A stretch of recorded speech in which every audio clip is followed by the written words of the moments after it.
The HGSE Centennial is a moment to reflect on our past and think about the impact that we've made in education, but more importantly, think about what we're going to do in the future.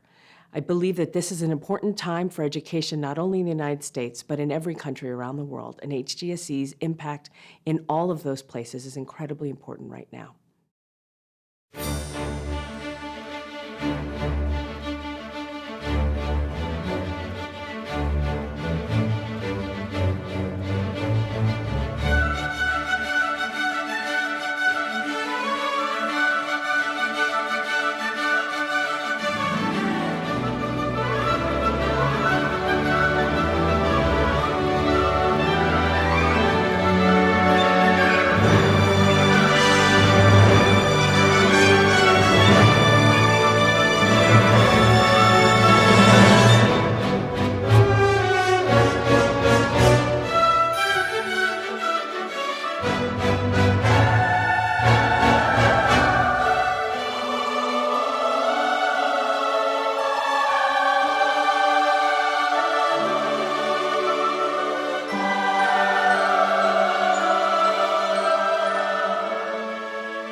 Happy 100th HGSE.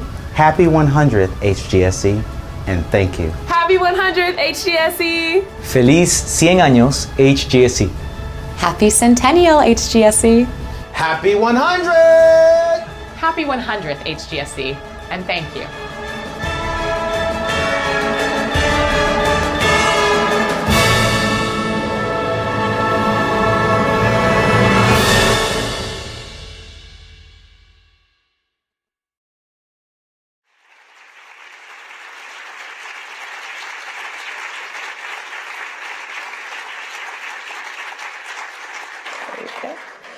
Well, good afternoon, everyone. One more time, come on. Good afternoon, everyone. I hope you enjoyed that video. Good afternoon, my name is Bridget Carey Long, and I am so very proud to be the Dean of the Harvard Graduate School of Education.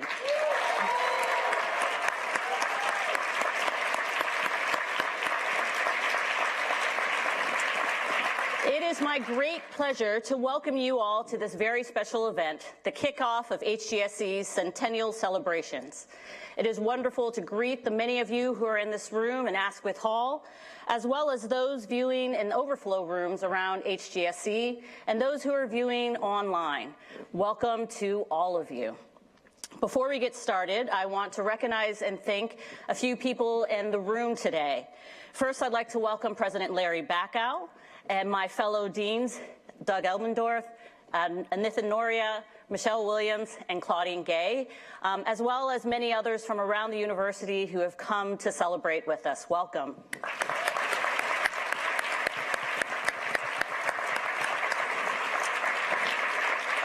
I'm also very happy to welcome members of the Dean's Leadership Council and the chair, Mindy Munger. Thank you so much for your partnership and your continued support of HGSE.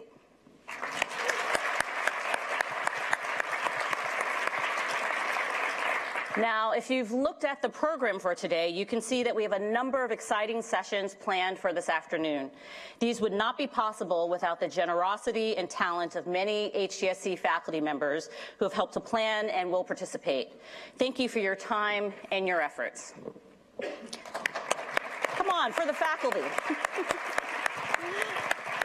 But I also want to thank the other faculty who are in the room who have made adjustments to their class schedules, provided invaluable feedback, and made this event a priority.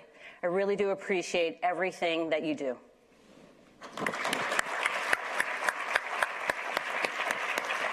Now, coming together today has been a major undertaking, so I really must stop and thank the number of staff who made this event possible, starting with Caitlin Kennedy and Lexi Giordano, as well as many members of the PPE team, Caroline Crozier and the team in operations, the marketing and communications team for their work in producing the video you just saw, as well as many other contributions, and Meredith Lamont and Keith Collier in the Dean's office for their leadership in this undertaking. Thank you so much.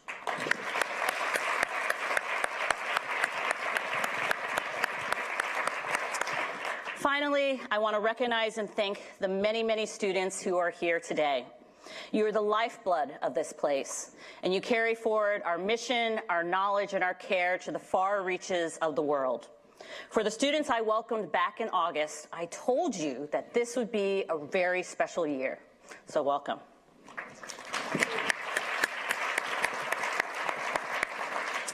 So in 1920, HGSE welcomed its first class of 64 students.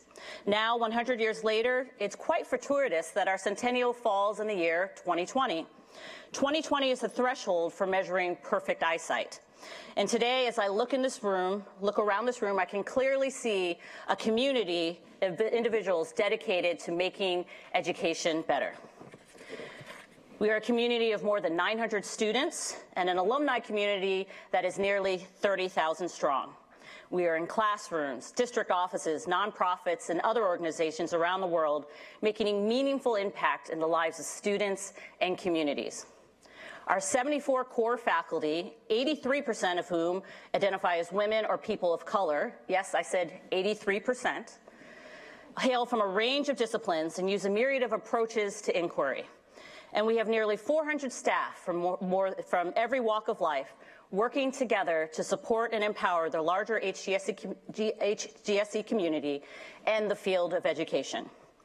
Together, we are an innovative, impact-focused professional school that recognizes the urgency of driving change in education. We seek to promote success for all learners, putting powerful ideas into practice. Here, 100 years after our founding, HGSE is the preeminent school of education in the world. We are proud, vibrant, and ambitious with a shared mission of improving the world through education. Of course, you hear the phrase, hindsight is 20/20, and we sometimes refer to it when considering and evaluating the past. And when I look back at HGSE's past, it may seem as if this day was inevitable, but it wasn't. In fact, the story of HGSE is a story of pivotal decisions, of meeting challenges from within and without, and it is a story of tremendous growth and reinvention. We have changed as our country has changed and our world has changed. just as the conception of what education should be and for whom has evolved. This point was made crystal clear to me when I interviewed 5 former HGSE deans as part of our Centennial Oral History Project. And you got a chance to see some of the photos of those interviews and the video. Now, these wonderful, wonderful friends, supporters, are leaders who helped this school and were part of the fabric that made us strong today. And they shared so much with me about what this community has fought for, weathered, and accomplished together. Let me give you a few examples. At a time when universities questioned whether ed schools were necessary, and in fact some ed schools were closing around the country, HGSE advocated successfully for education to be recognized as a profession in its own right, to be a specialized body of knowledge distinct from other areas of intellectual inquiry. And it was people here who pushed to be inside schools, to be connected to learners, educators, and communities, not just researchers who sit in the ivory tower.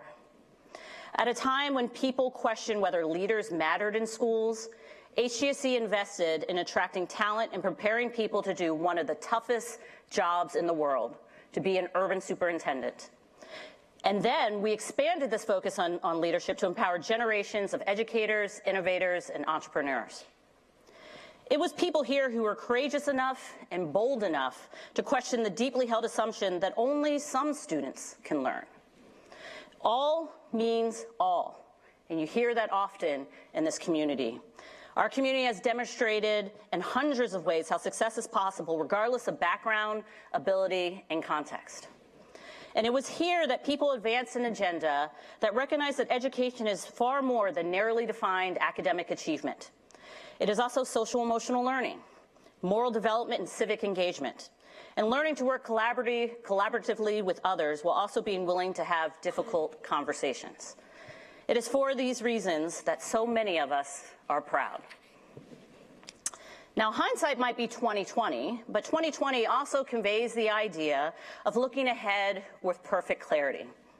Even though no one can predict what the world will look like in our bicentennial in the year 2120, give that some thought, we know that today, unfortunately, is a time of adversity, division, and transformation in the complex ecosystem we call education. And this is unlikely to change anytime soon. Despite progress in high school graduation rates, literacy, and access to higher education, there are stubborn gaps in opportunity and success at all levels, from access to high-quality early childhood education, to segregation and insufficient supports and rigor in K-12 classrooms, to uneven graduation rates and looming debt in higher education. And this is all happening in the midst of dramatic shifts in student demographics, uncertainty about resources, and teacher shortages and demands for greater pay and benefits. So while there's so much for us to be proud of here at HGSE, our work is most certainly not done. We know the stakes are incredibly high, and the focus on improving education could not be more important. And I believe, this is a time of hope and of possibility. And I believe that together, we are poised to bring about important change in education. Right here at HGSE, there have been advances in learning science and design, and the discovery of promising interventions and approaches that match to the strengths and needs of all learners. I feel truly fortunate to be here with you, to be a part of this community. I feel truly fortunate that each year I get to meet and work with dedicated individuals, educators, innovators, entrepreneurs who really can't sit still and watch students, children, adults, families, communities suffer. People who want to contribute in some way. And I'm heartened by the communities of practice who connect here to work together in their efforts to improve instruction and student and family supports. Yes, I am optimistic, and I am optimistic because of all of you. Your dedication, hard work, and ideas are leading the field forward. And with the many educators in the field we call colleagues, we will improve the world. So as we look with our 2020 vision, you may wonder what's ahead for HGSE. The answer is very much tied to the needs of the field. And thankfully, we're not starting from scratch. As we consider our future, we will rely on the values and the principles that have brought us here today. And you will see these ideals reflected in many of the events that we're going to have during the Centennial. First on the list, we conduct research that is grounded in practice and policy. Over a decade ago, and some of you may remember this, our community began to define itself as being at the nexus of research, policy, and practice. We continue with that approach. At HGSE, our research informs practice just as practice informs our research. And this mindset and approach has profound implications. We ask the questions that classroom teachers and district leaders actually want to know the answers to. We prioritize research that is going to actually have impact. HGSE was an early leader and continues to be an important catalyst in getting important actionable information into the hands of parents, schools, policymakers, and other leaders. And we do this because we are scholars, researchers, and practitioners who care about making a difference for students today. Our faculty, my beloved faculty, you have too many awards and accolades for me to list them today, but so many, all of you, are deserving of honor. For your MacArthur Genius Awards, being inductees into the National Academy, being on boards, editors of journals, and numerous book awards and research awards. So thank you again for all that you do. For those of you who are unfamiliar, to get a sampling of the important work that our faculty is doing, I again urge you to take a look at the breakout sessions that we'll be having this afternoon. You will learn of the many ways HGSE faculty have contributed to improving education through research, leadership, global partnerships, policy, supporting entrepreneurs, and teaching. And consider our research centers and initiatives. Each is putting innovative evidence-based research to work in policy and practice. But more than that, they're not just doing the research, they're also building capacity in schools and systems by equipping educators and leaders with knowledge, tactics, and the networks they will need to enhance learning environments. To give you just a couple of examples, the Zantz Early Education Initiative is breaking down long-held misconceptions about early education by doing a first-of-its-kind, large-scale, population-based study of young children's learning and development. This team is combining the research with offering professional learning opportunities for early childhood educators and pioneering a fellows program to cultivate new leadership. Meanwhile, the Center for Education Policy Research is working with over 150 education agencies and districts, not only to do research, but also to see that research be put to practical use by utilizing a broad network of stakeholders, including leaders, teachers, coaches, and analysts. These are just two examples of a long list of many other innovative and important initiatives that I look forward to highlighting this year. A second theme that you will see in our Centennial events that conveys our vision forward is how we are committed to evolving as a school to meet the challenges of education. In fact, we have a long history of doing this. Consider the creation of the EDD, which established the vision of an engaged, impact-focused researcher and eventually developed to become the university-wide PhD in education. And then there's the creation of the Urban Superintendent's Program in 1990, and then the Doctorate of Education Leadership in 2010. HGSE created each one of these programs to address the challenges in system-level leadership, as well as how those needs have changed over time. And 50 years ago, HGSE established the Institute for Education Management, or IEM, which focuses on the continuing professional development opportunities for higher education leaders. IEM was HGSE's first program in professional education, and over the years we have taught and supported hundreds, yes, hundreds of college and university presidents, as well as provosts, deans, and other administrators. Our programs in professional development, our programs in professional education now reach more than 14,000 educators each year, and we have over 116 programs that help build the capacity of educators in pre-K, preschool, K through 12, higher education, as well as nonprofit leaders and education policymakers. So we have a long history of responding to the needs of the field, but also anticipating how we might contribute to the field and shape what the future looks like. And we will continue to do just that as we consider what skills and habits of mind are needed to be an impactful education professional for the 21st century. Now finally, a third very important theme of our Centennial this year will be how we stretch far beyond Appian Way. Now within the larger university, you're going to hear from my friends and colleagues very soon about partnerships and collaborations we have with other schools within Harvard.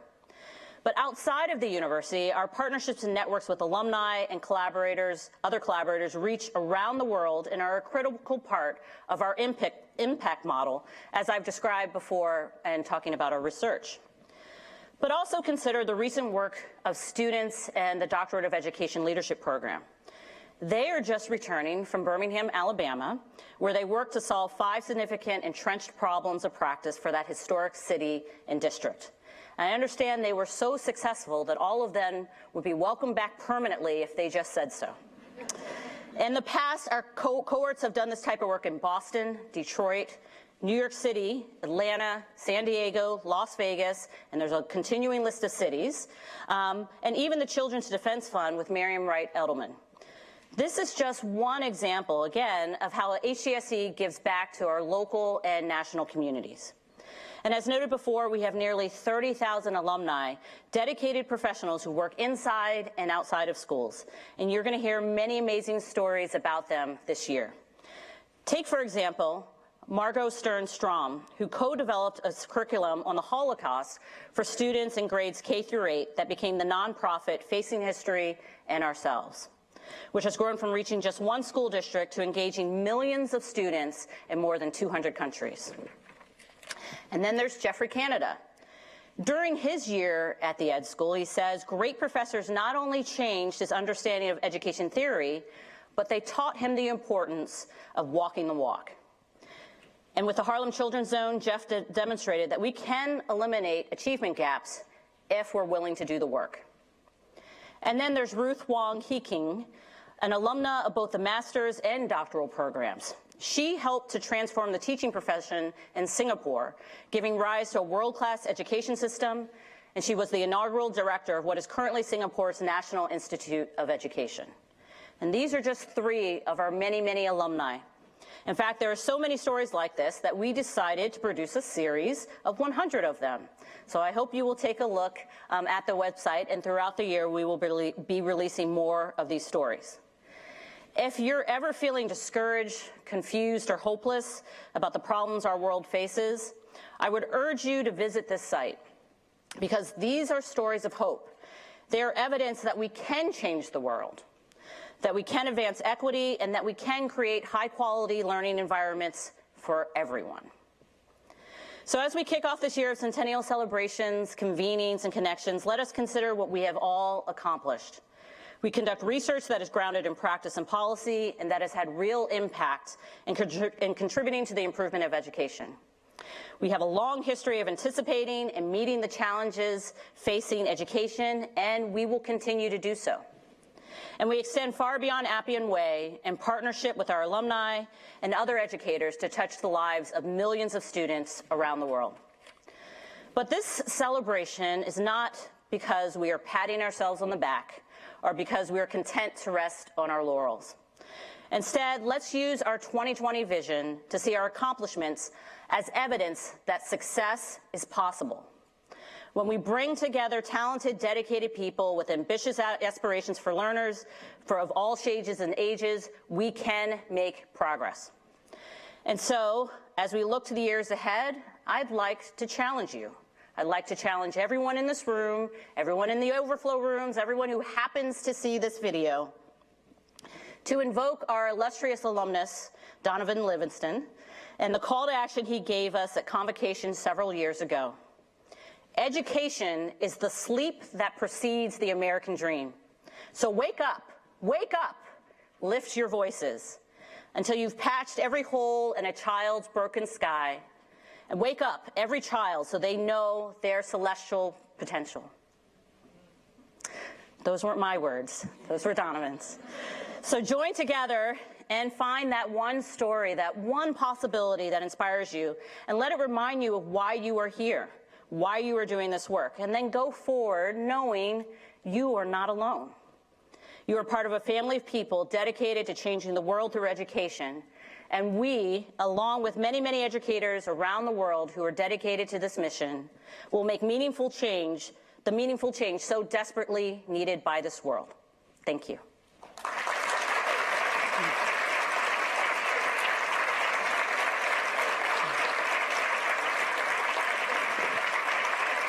All right. Thank you. And so now it is my honor to introduce the 29th president of Harvard University, Larry Bacow. I'm especially pleased that Larry could join us today because of his true commitment to education. During his first 2 years as president, Larry traveled to Detroit and to Seattle to meet with high school students and teachers in classrooms. And he has been a tireless advocate for higher education, speaking in Washington, D.C. about how colleges and universities can change the world. As most of you know, Larry has a special home here at HGSE. He served as the president in residence with our higher education program for 3 years following his tenure as president at Tufts University. He's taught in our professional education programs, sharing his expertise with other college presidents, vice presidents, and deans from around the world. And he even co-taught courses with Professor Judy McLaughlin, advising our master students, and I know he's informally connected with many members of this community. So I am delighted to welcome him back home, and I ask you to join me in welcoming President Larry Bacow.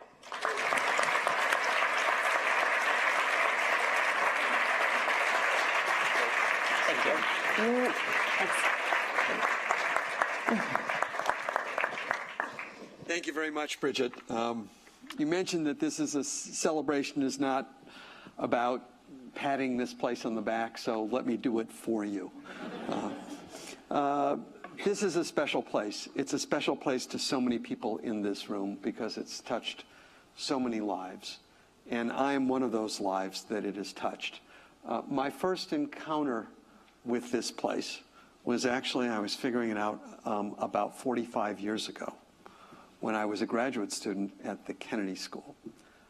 And I encountered Dick Light, who would become a member of my thesis committee.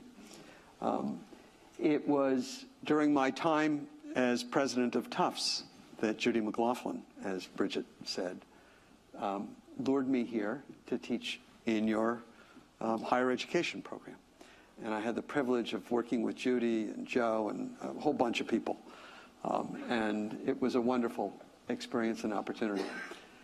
One of the challenges that university presidents have is leaving the job when the day comes to sort of step back and do something else. And the Ed School made it easy for me to do that because Judy planted this seed in my head well before I knew when I was going to step down as president of Tufts. Judy said, you know, why don't you come here and join us?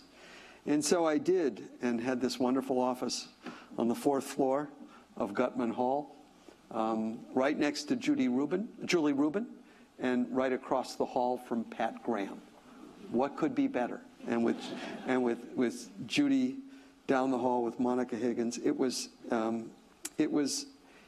great place.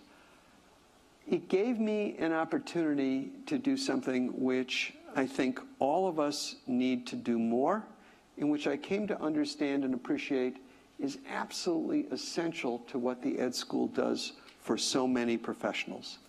And that was to reflect on my own practice as a university president, and to think deeply with my professional colleagues and my students here at the Ed School about what it meant to be a university leader.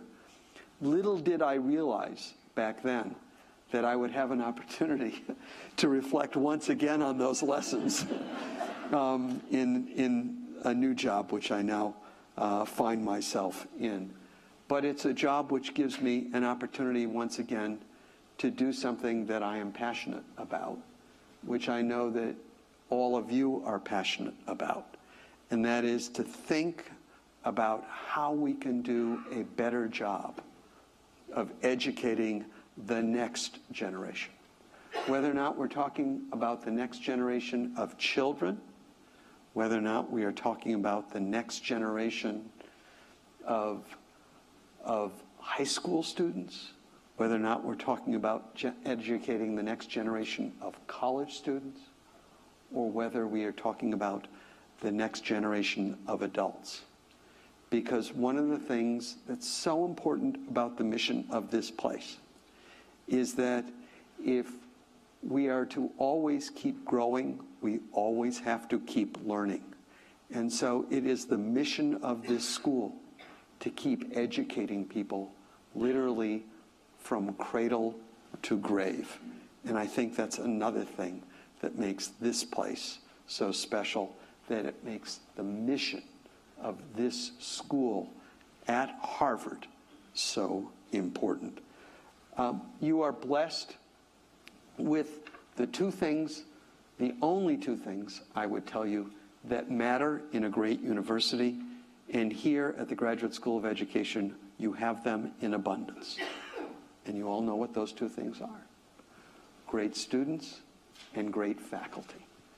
And this place gives them an opportunity to come together in so many interesting and rich ways to learn from each other, because that is what we do.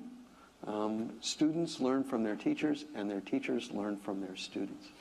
But also to do scholarship, which will enable and enhance the learning process at every level of society, in every country of the nation.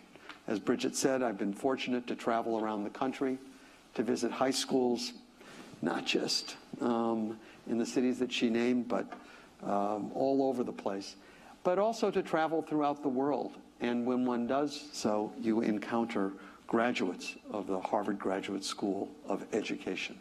Everywhere you go, it's really quite remarkable seeing what your alumni are doing to try and enhance and advance the human condition through the transformative power of education.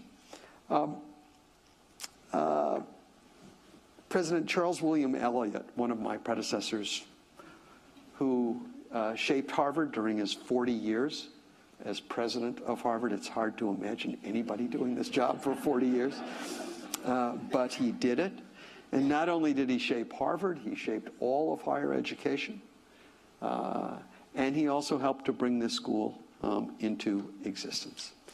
And Professor Paul Henry Hannes, who was appointed by President Eliot and a great champion of education, was also somebody who liked to climb mountains.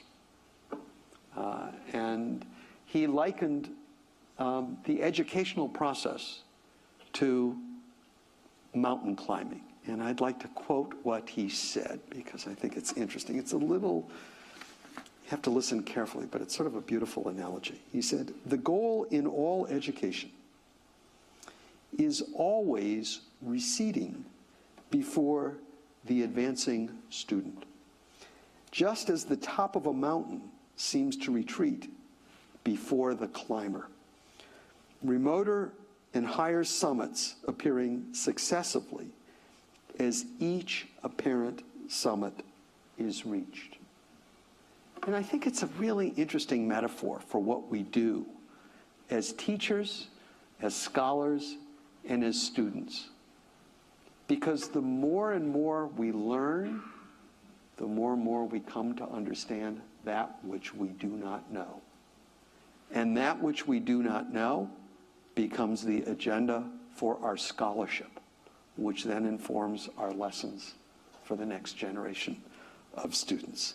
So we keep seeking ever higher summits, and from the top of each one, we see that which is left to accomplish.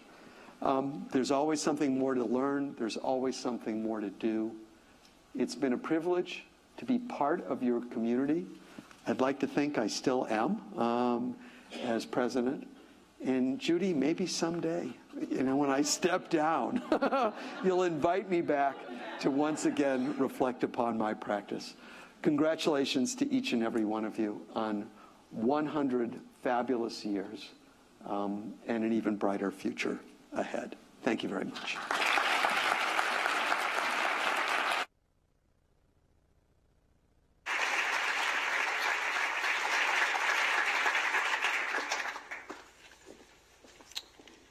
Thank you so much, Larry, for sharing those remarks with us.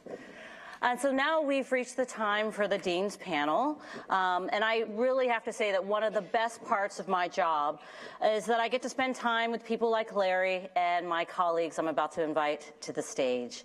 I'm so often reminded that when we are together, Harvard is a force for good. And there's so many wonderful things that we are doing and things that we could do together. So Doug, Claudine, Nathan, and Michelle, I ask you to join me on stage, please.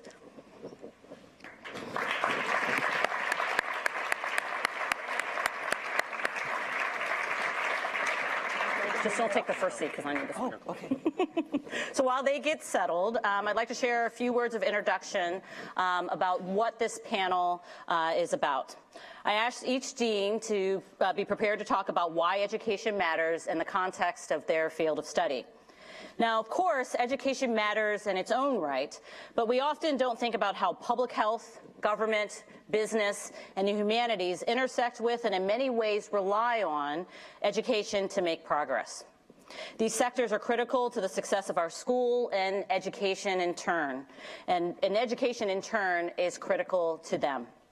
And it is often in partnership, drawing connections between education and other fields, that we identify new insights and ways to address the most important challenges we face. So thank you to my colleagues for being here today and for sharing your perspectives with our community.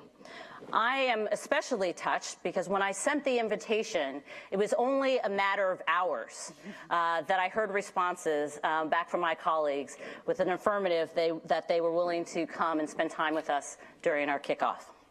So let me introduce each one of them. Doug, I'm going to begin with you, not just because he's a fellow economist and Princeton grad, but Doug Elmendorf began his tenure as dean, and he's the Don K. Price Professor of Public Policy at the Harvard Kennedy School. He began in January 2016. He previously served as the director of the Congressional Budget Office and has worked on budget policy, healthcare issues, the macroeconomic effects of fiscal policy, Social Security, and many other topics. So welcome, Doug. Thank you.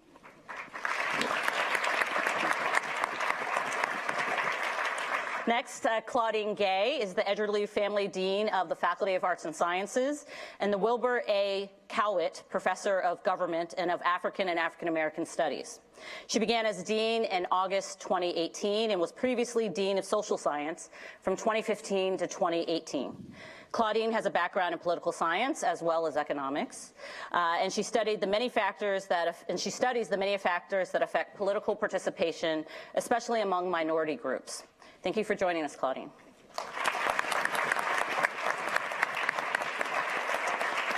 Next, I'm happy to welcome Nathan Noria, who's the Dean of the Harvard Business School and the George F. Baker Professor of Administration. Now, as many of you know, Nathan announced that he is stepping down at the end of the year after 10 years of phenomenal leadership. During his deanship, Nathan established the Field Program, launched the Harvard Innovation Lab, or iLab, and fostered the growth of HBS Online, just to name a few accomplishments. I've been personally touched by Nathan's generosity, which has benefited HGSE in many ways. So thank you for being here today, Nathan.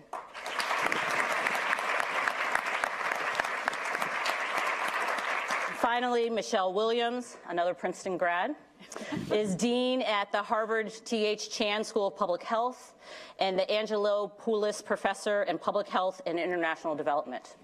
Michelle is an epidemiologist, and before becoming dean in July 2016, she was professor and chair of the Department of Epidemiology at the Chan School and program leader of the Population Health and Health Disparities Research Programs at Harvard's Clinical and Translational Sciences Center.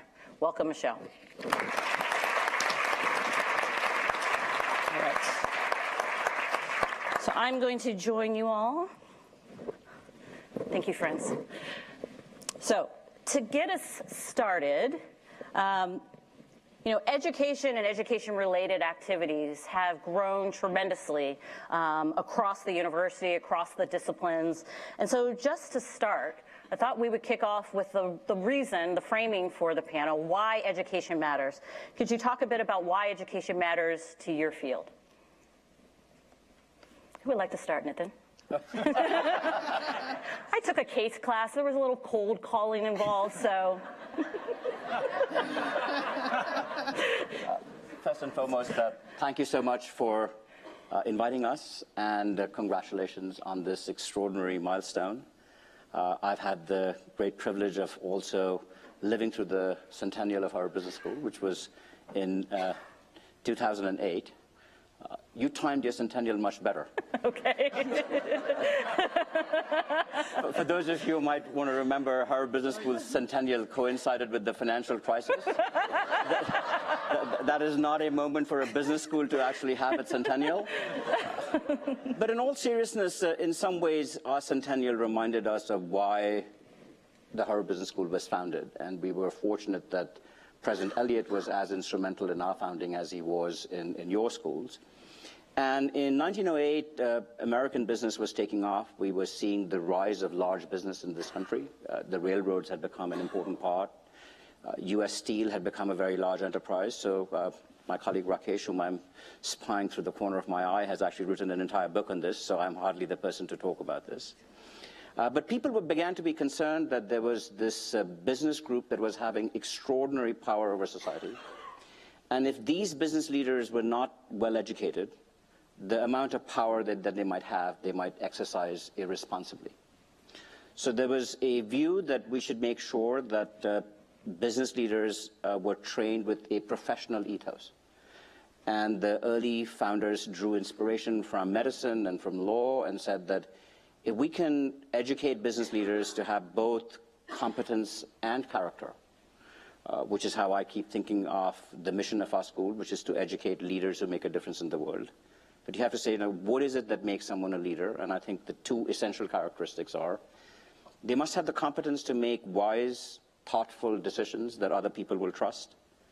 But they must also have the character to comport themselves in ways that those decisions are seen to be for the betterment of others rather than themselves. And so the entire animation of our business school from its very founding, which was rudely something that we had to remind ourselves of in 2008, was to make sure that these people who we are so privileged to educate, who we know will have extraordinary influence in the world, will go out and be leaders of competence and character. Okay, thank you. Should we just continue down the line? Why not? I think my microphone's on. So in terms of the interest in education and education-related research, I think there's just a broad recognition of the impact of education and educational attainment on so many different outcomes, whether it's individual and family well-being or economic growth, or in the case of my own research, civic participation. And I think that fact, sort of the broad-based, impactful nature of education, is what drives curiosity and interest in the topic. So for me as a political scientist, education is a major source of stratification within politics, and in particular within, in terms of civic participation.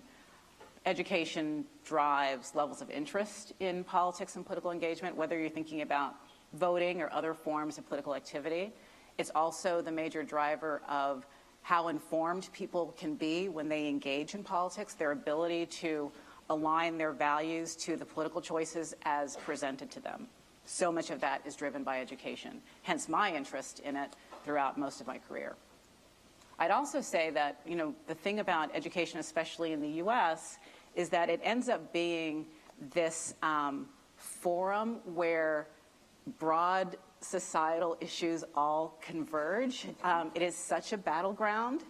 And I was reminded of that, it was either earlier this month or in December, this analysis that was published in the New York Times in which they analyzed the textbooks and curricula for American history, comparing Texas to California, and how the partisan polarization that we lament and is so visible in so many arenas of politics is actually reflected in the education that we provide. There's almost perfect alignment between red and blue states and the nature of the curricula. And that, to me, is, again, just a profound reminder of the fundamental importance of education and why it's of such broad interest. Yes. Well, let me start by offering my own congratulations to all of you on this important celebration. Thank you. You make the Kennedy School feel young. We are only 86 years old, 84 years old now. And the Kennedy School began in 1936, but had a rebirth of a sort in the late 1960s and early 1970s, which I think helps to go to your question.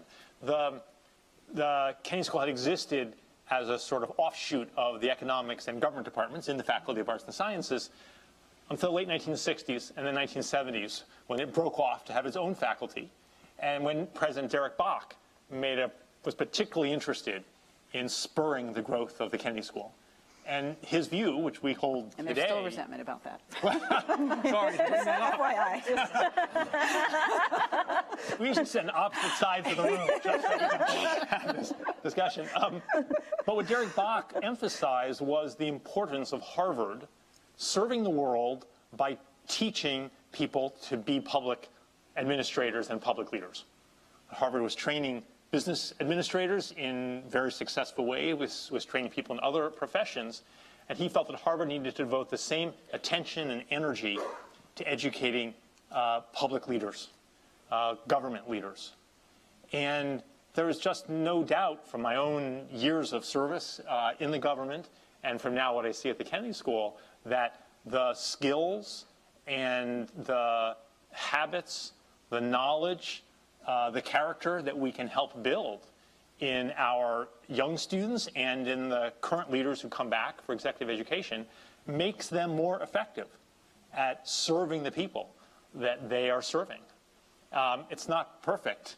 We highlight our successful alumni. I was told once we should admit to the ones who backfire.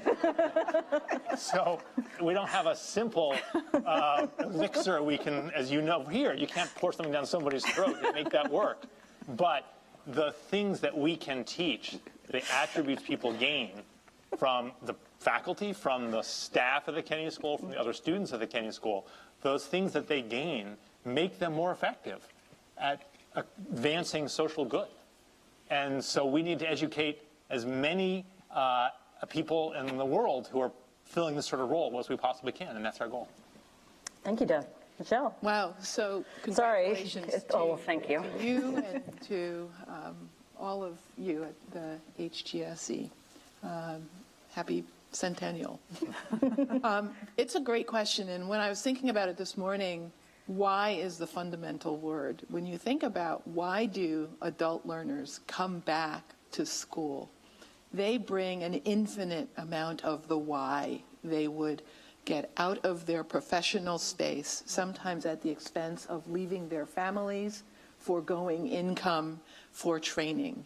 And they come with an infinite amount of whys wherein an institution dedicated to education that is designed to allow individuals to become a part of a force for good.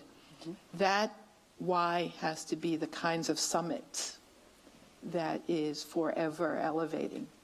And I think I see this every day when the professional students, and I can only speak for the graduate, we only have graduate students at the School of Public Health, come with questions and the whys. And the whys bring them back to school because they want to bring on board new skills to add to existing knowledge and experience, to take on problems that are bigger than any one discipline, that can be covered in any one department, let alone any one school across this magnificent Harvard campus.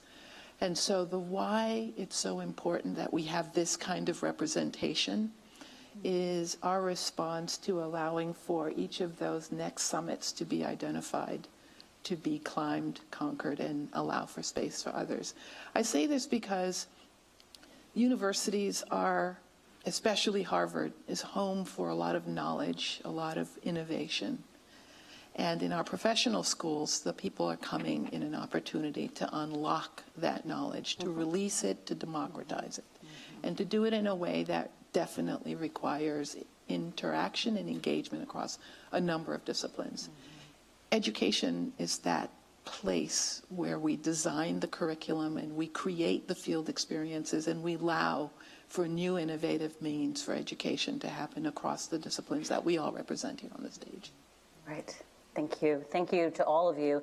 And I should note, I could have invited many of our other colleagues who definitely feel that education matters and intersects with us.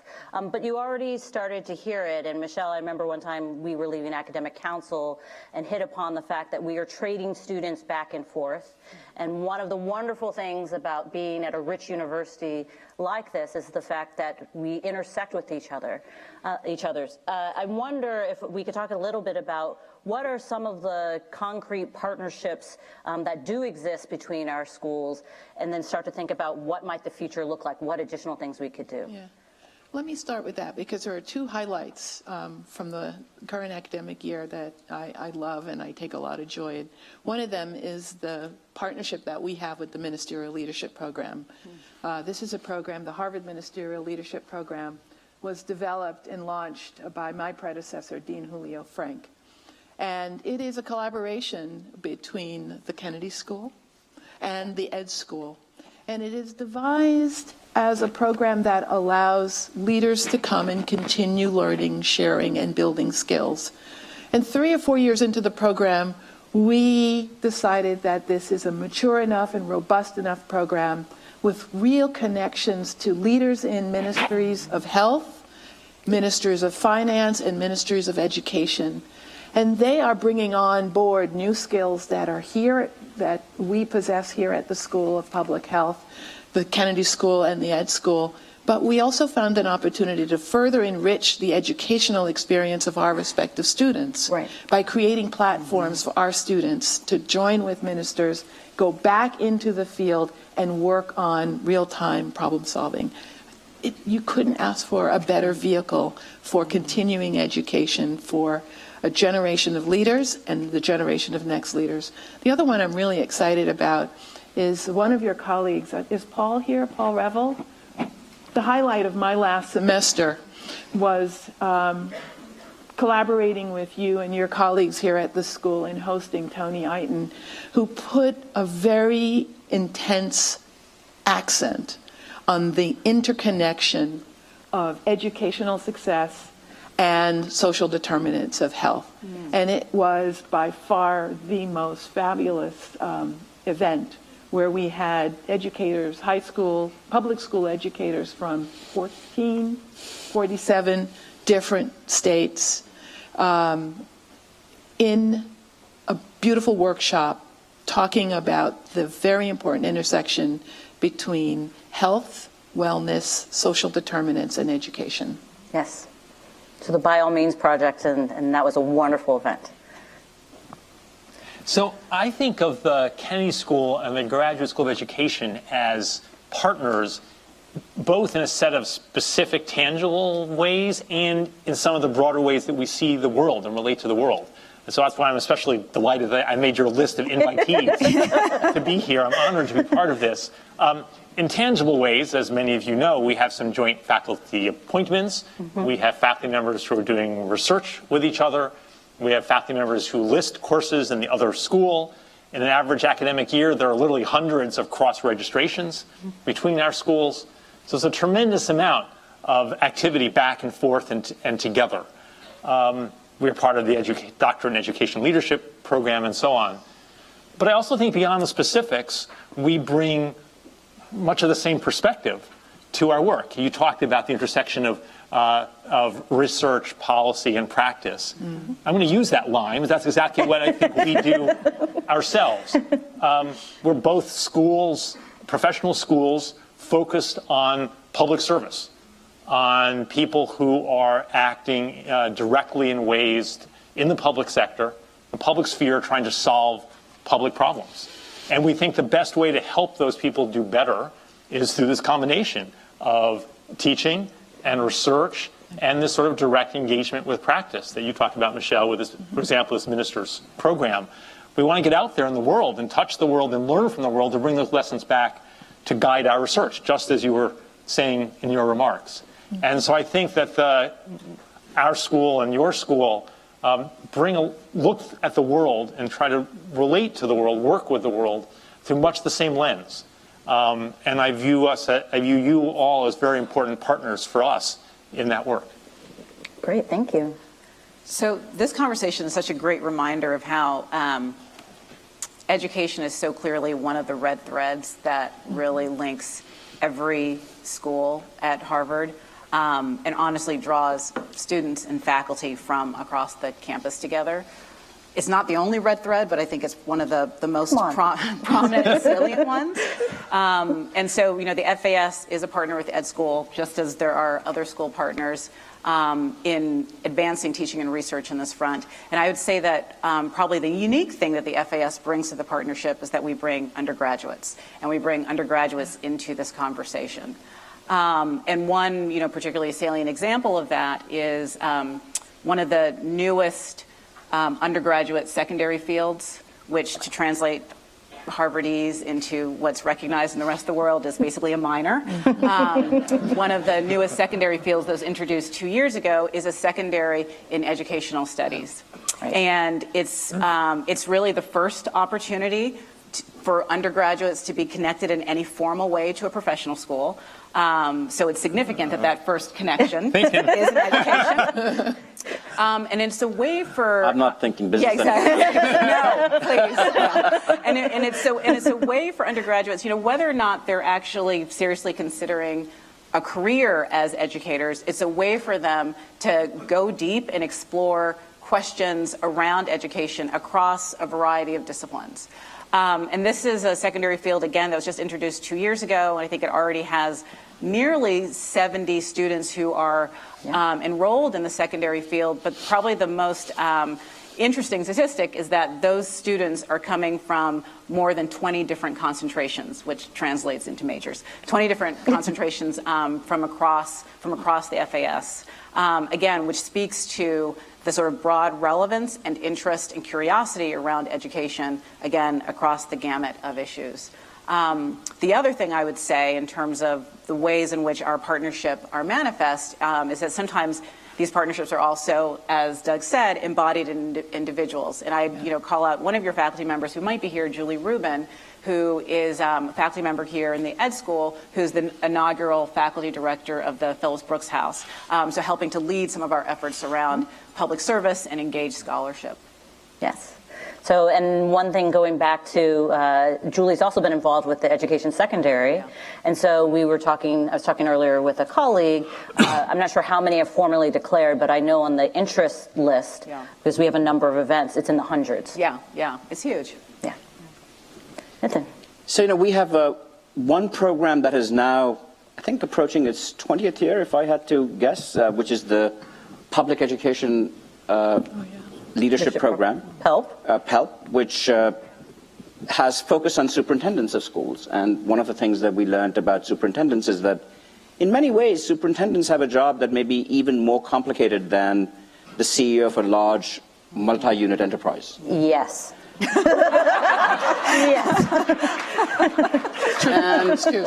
And what was striking is that, this is where you see when two schools come together and the perspectives that they bring can enrich each school's understanding of both a role, and as Michelle was saying, the fact that we bring complementary ways of thinking about things can enrich each other's understanding. So of course a great superintendent needs to understand education theory and how children develop and all of the things that they get taught in a great education school like the Harvard Graduate School of Education. But they also have to manage a budget, and they also have to make sure that they can make things work and with lean resources. They have to think about administrative teams, and these are the kinds of things that we teach our students about a lot.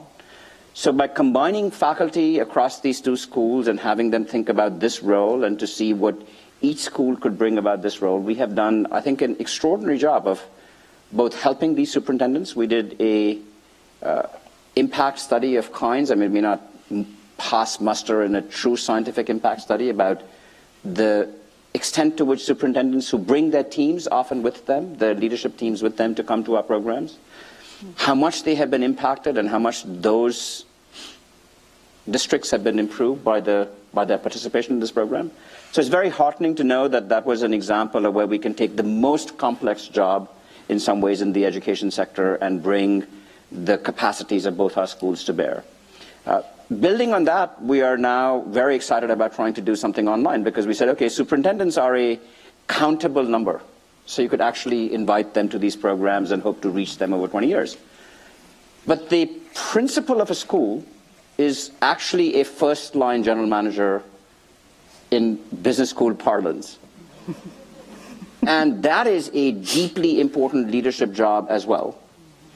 But how do you possibly reach the number of principals that you might have, not just in the United States, but if you say that there's principals in every school?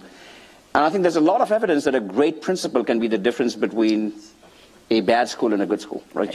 I remember the first case I ever taught at Harvard Business School was Robert F. Kennedy High, which was an example of a principal who was coming to a very broken school, and what was the change and the leadership this principal could have. This was at the business school, like literally the first class I ever taught at Harvard Business School was on a principal in a high school.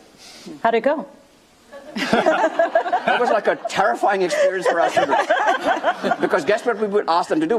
The cold call in that class was like the most terrifying cold call of all. I was shaking doing this cold call. We would actually ask a student to come up in the front of the class and say that your teachers have gathered and you have to tell them what you're going to say about the school that's failing. Students are like, you mean come up to the front of the room? I mean, yes, come up to the front of the room and give your response to what you might do. That was the cold call. It was a pretty interesting thing. So with that image in the back of our mind, we've been building this now online course in partnership with you, CSML, in which there's going to be multiple modules. And the target here is people who are principals or want to become principals, to see if we can educate them in all these same ways as we've tried to do with these superintendents. Can we teach them some of the fundamentals that they need to know about education theory, because they don't always come to this job with the full repertoire of things that they could have learned at the HGSE. But then on top of that, how do we teach them the core leadership and management principles that they will also have to bring to this job?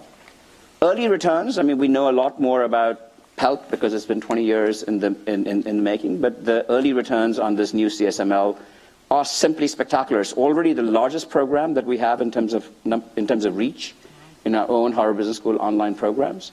And I think we've just scratched the surface. There's no reason why this program, in my judgment, at some point should not reach tens of thousands of people every year. So there is a reason why we should expect CSML to actually have more globally. Even more globally. But at least tens of thousands, right? And if you think about how many things that we do at this university that can reach tens of thousands of people, not very many. I mean, usually in 100 years, schools, 30,000 alumni, right? Like 100 years, 50,000 alumni. Here we could reach 50,000 people in 10 years, in 5 years. And that's a pretty extraordinary way of scaling what we can do. And I'm very, very excited about this program and where it might go, because it could be a model for what else we might do. Thank you. Yes.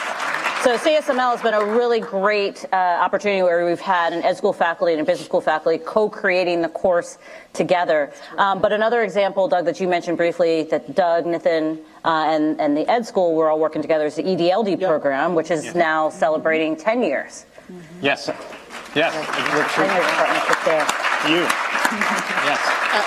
And at some level, you know, the EDLD program is an example of how important it is to think about programs that touch 30, 50 people at a time, because we know of the huge multiplier impact that a single leader can have. And so that's a program that says, let's take extraordinary people and prepare them for this leadership, but we can only do that in a scale of 30. So certainly, we can't ever do that for 10,000 people in the same way.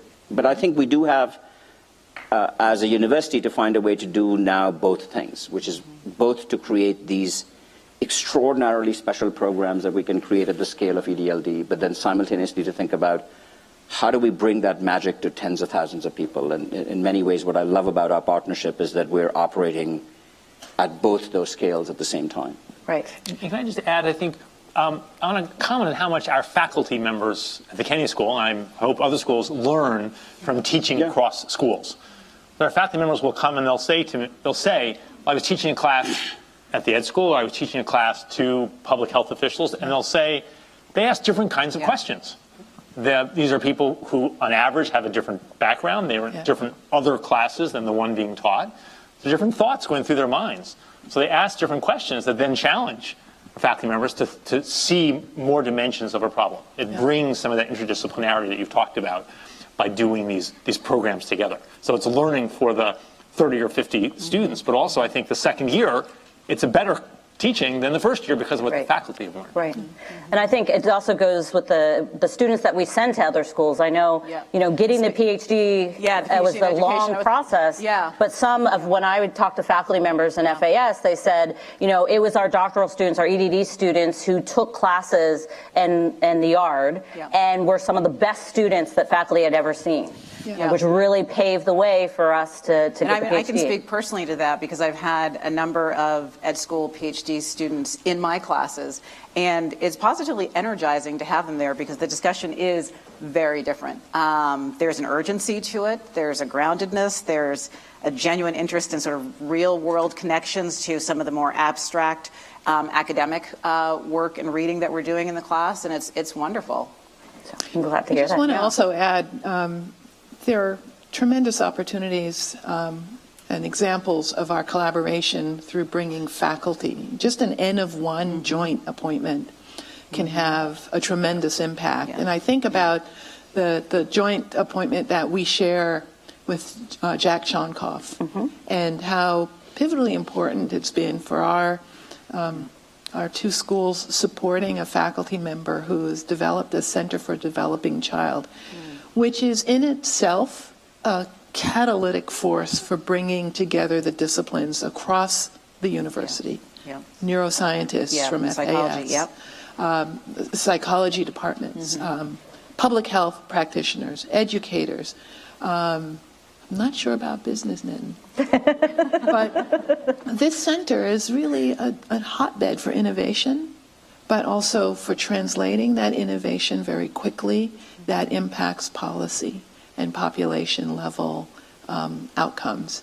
I just think about, I was just in California where the first Surgeon General appointed for the state of California is an alumna of our university and is connected to the Center for the Developing Child's pivotal work done to raise awareness about the lifelong impact of toxic stress, particularly as it is impactful in early childhood and how that attenuates one's trajectory of development across the life course.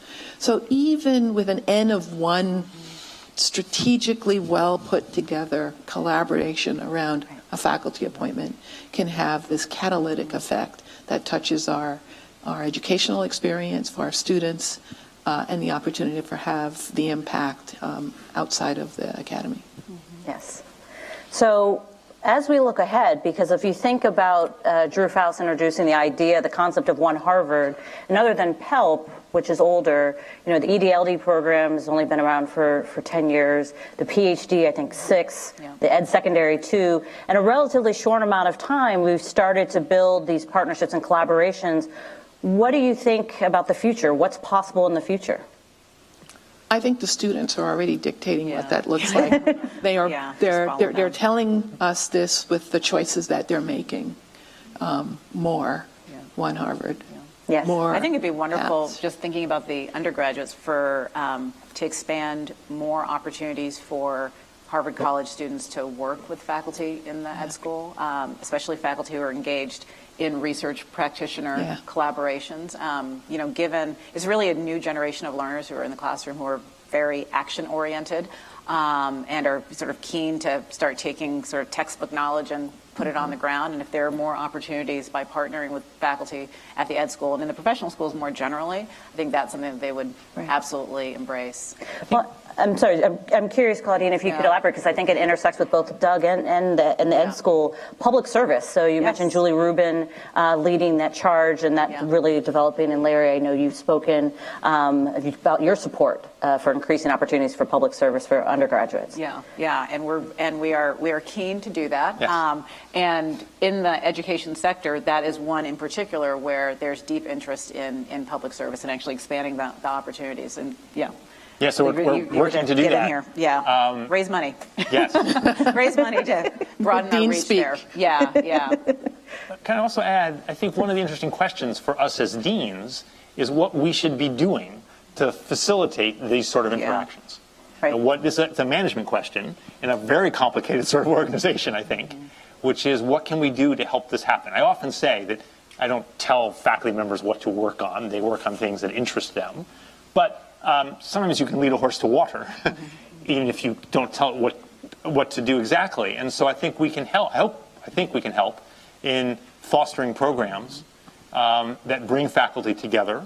So, for example, the Kenny School leads with the business school, but with involvement from other faculties, a program of training for mayors funded by Bloomberg Philanthropies.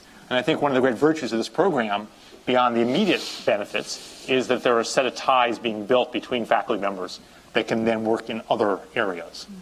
And so I try to think, and I think we all try to think of ways that we can help give these efforts the support and the boost that they would benefit from.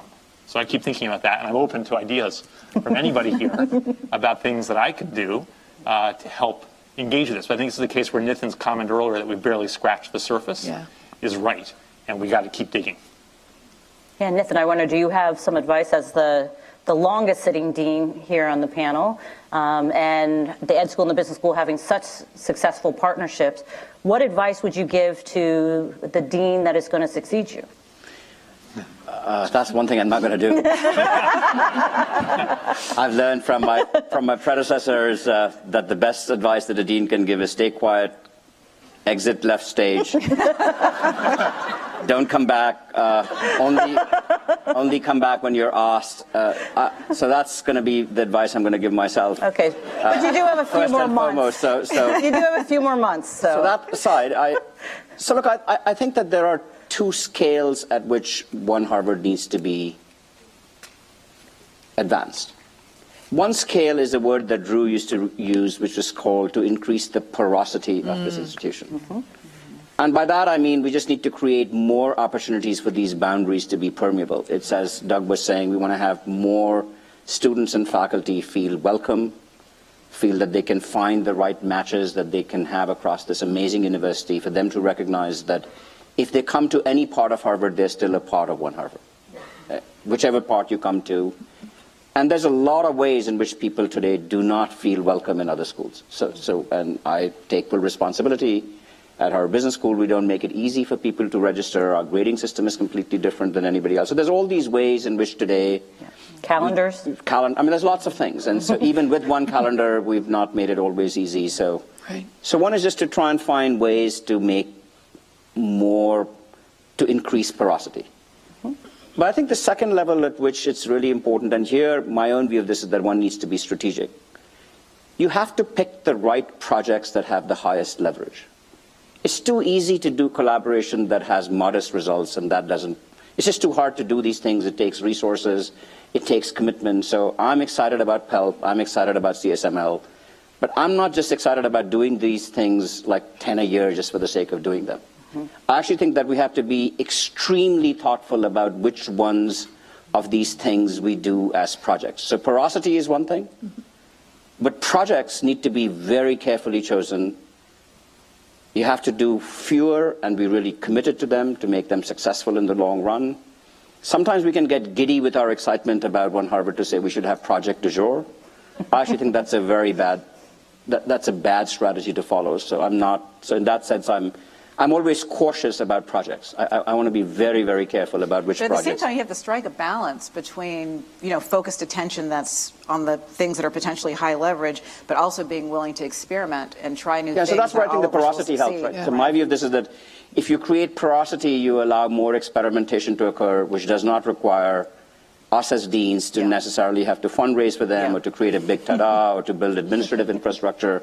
Those things are very sticky, and see what gets traction. And see what gets traction, and then maybe you choose from those the things that you might then want to double down on and invest in. So I just want to feel that we should be mindful of operating things at these two different scales and have slightly different attitudes towards these two different scales. I think what Michelle said earlier about students are already figuring out, many of you are already figuring out courses, faculty, projects, and so if we can somehow harness that information, what organically is happening, and help to make those connections between our students and our faculty, that will give us some opportunities. Just take the iLab, right? I mean, the iLab is a fabulous example. The students, I remember when the iLab first opened, the joke was that Harvard Business School students won't be able to find it because it's on the other side of Harvard Business School.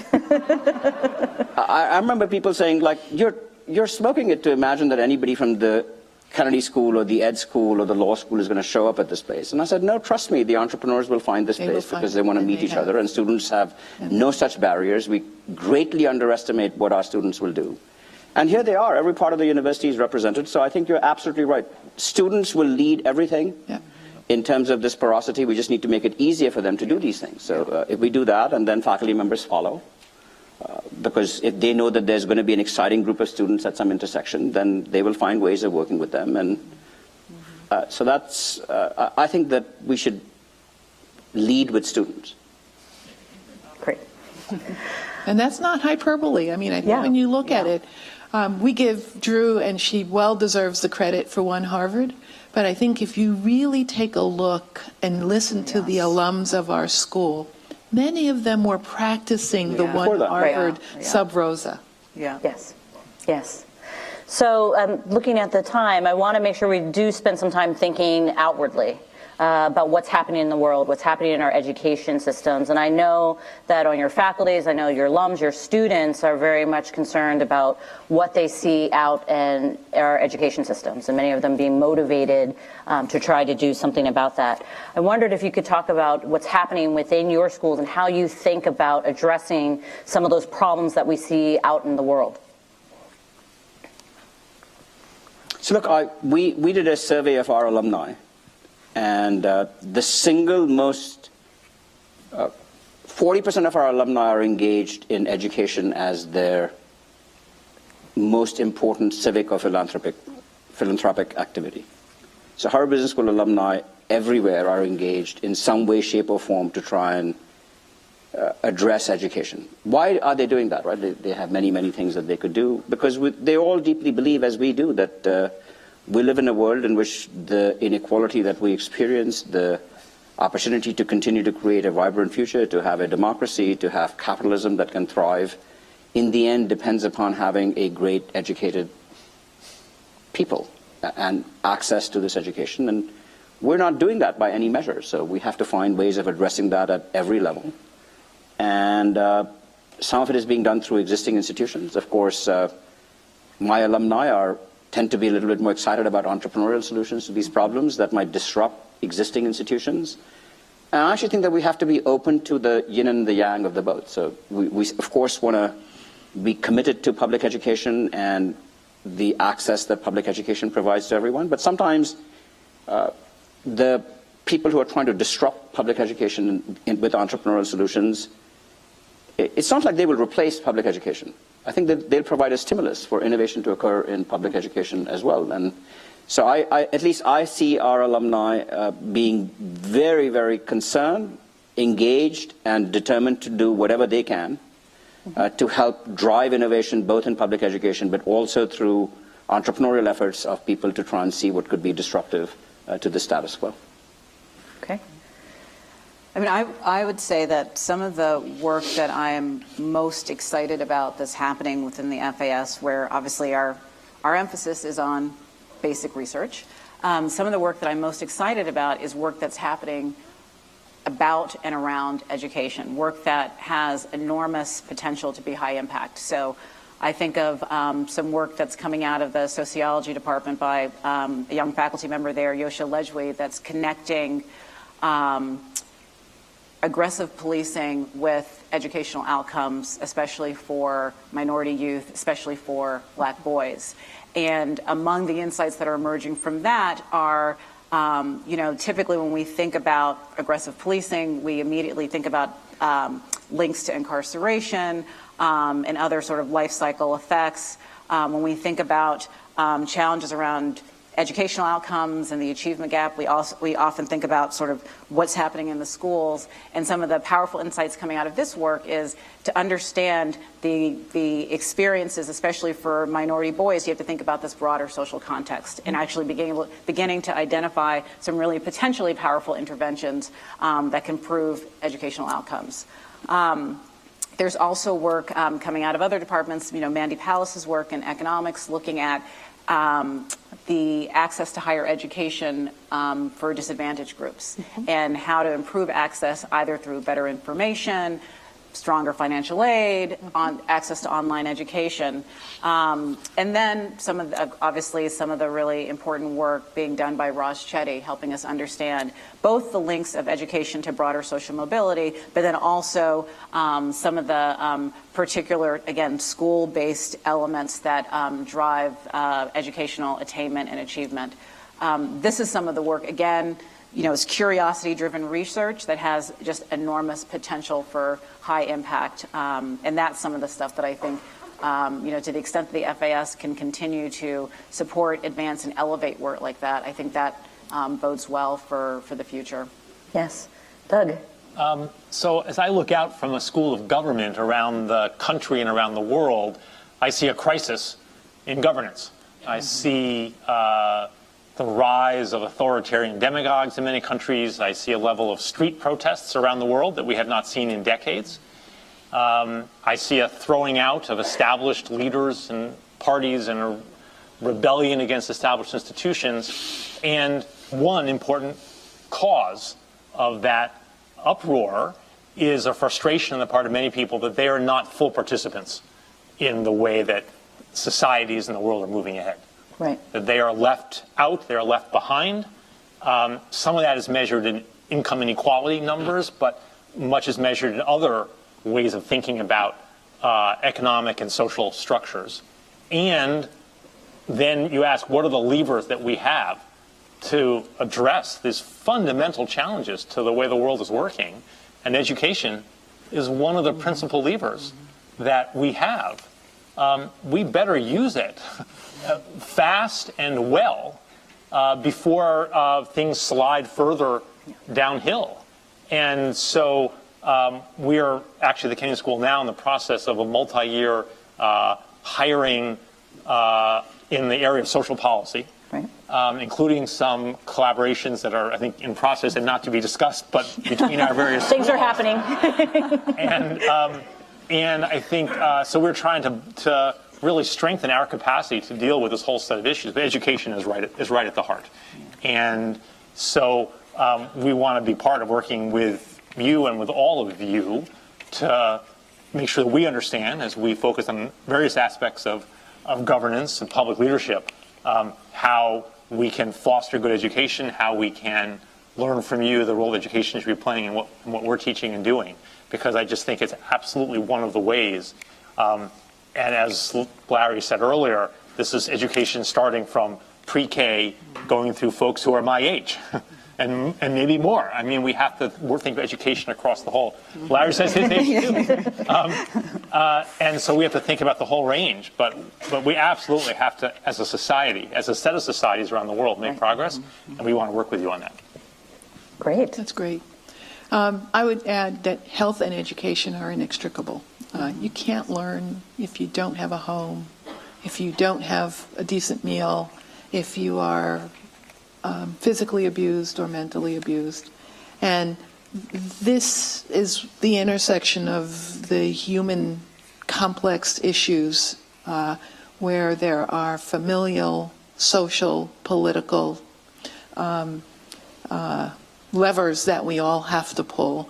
And health and education are usually the human face of these very large, almost impossibly enormous problems. Increasingly, I say to people, this is sort of a public health and education moment, because there is an increasing recognition of the complexity of the problems that we're all trying to get our hands around.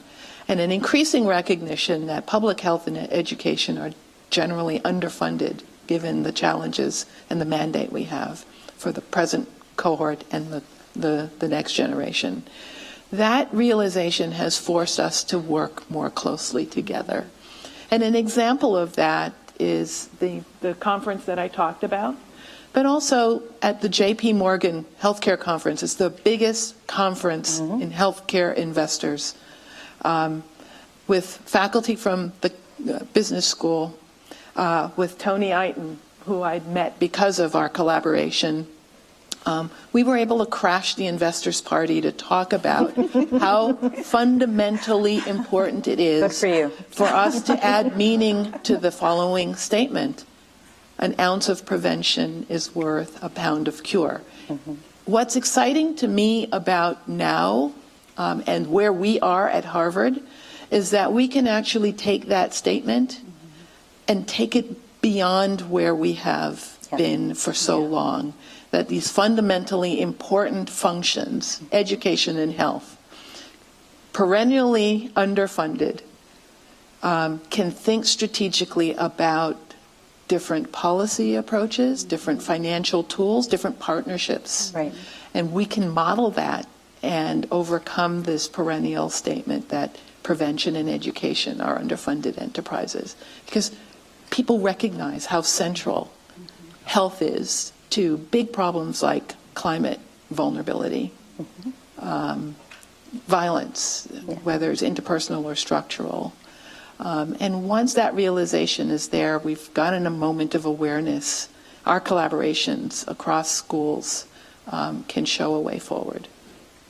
Thank you so much. And with that, looking at the time, please join me.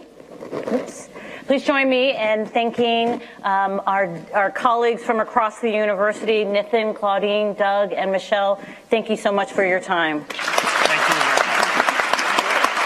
Happy 100. So thank you again. Thank you, everyone, for joining us during this first event. Just want to make a few announcements. So the breakout sessions are going to start in about 15 minutes at 4:45. So please take a look at your ticket and so you know where to go. And then I look forward to seeing, hopefully, many of you at the reception this evening at 6 o'clock. But thank you again. Thank you.